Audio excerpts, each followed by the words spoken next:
Line के बारे में तो पढ़ ही चुके हैं, आज उसके साथ थोड़ा सा एक्सपेरिमेंट करते हैं और एक्सपेरिमेंट करने पर कुछ कुछ एंगल का निर्माण होता है जो आपके सामने है। ये सारा चीज को डिस्कस करेंगे तो वीडियो में लास्ट तक जरूर बने रहिएगा। अब देखिए सबसे पहले कदकासी का मतलब क्या है। जैसे कि एगो लाइन नॉर्मल बना दिए, ठीक है, और इसको क्या कर दिए, एक लाइन से खींच दिए, क्या कर दिए, एक लाइन खींच दिए। अब एक बात बताइए, अगर ये लाइन आप खींच दिए ना तो नॉर्मली तो जो सीधा ये लाइन है तब तो 90-90 का एंगल सबसे बन जाएगा।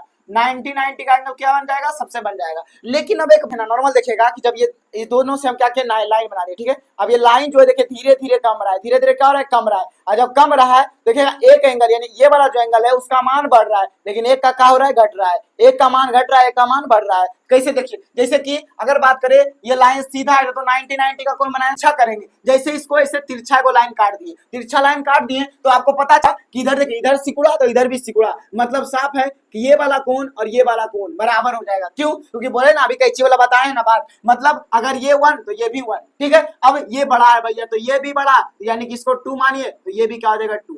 क्यों? क्योंकि ये बड़ा तो ये भी बड़ा हो जाएगा। मतलब साफ है कि ये जो है सामने वाला कोण जो होता है बराबर होता है। सबके बारे में बताएंगे लेकिन पहले समझिए, सामने वाला कोण बराबर हो गया। अब क्या किया, एक लाइन इसमें और खींच दिए। एक लाइन जब और खींच दिए तो आपको पता चल रहा है कि देखिए ये भी सकड़ा और ये भी सकड़ा, मतलब साफ है ये भी सकड़ा और ये भी सकड़ा दिख रहा है। ये थोड़ा फैला हुआ दिख रहा है, मतलब बड़ा दिख रहा है, और ये भी बड़ा दिख रहा है, ये भी बड़ा दिख रहा है। मतलब साफ है कि अगर ये बड़ा है ना तो ये 2 तो ये भी बराबर होगा, 2 होगा, और ये 1 तो ये भी 1, ये भी 1, ये भी 2, ठीक है, कोई दिक्कत नहीं। अब यहाँ आते हैं, जैसे कि दो समांतर यानी कि पैरेलल लाइन बनाए, ठीक है, पैरेलल लाइन दो को बना दिए, ठीक है।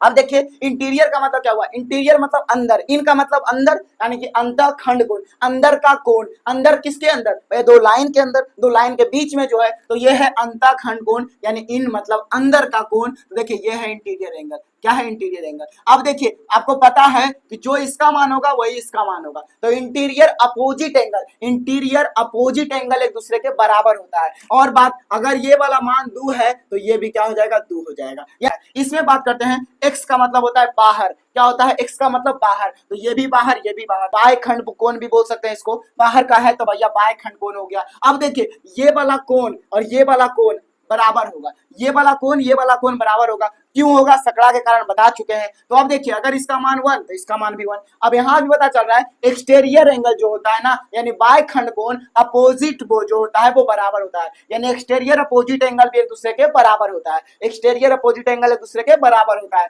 अगर ये वाला कोण बड़ा है तो ये वाला कोण भी बड़ा हो जाएगा, मतलब अगर इसका मान 2 तो इसका मान भी 2 हो जाएगा। यानी साफ है कि इंटीरियर अपोजिट एंगल एक दूसरे के बराबर होता है और एक्सटीरियर अपोजिट एंगल भी एक दूसरे के बराबर होता है। अगर बातें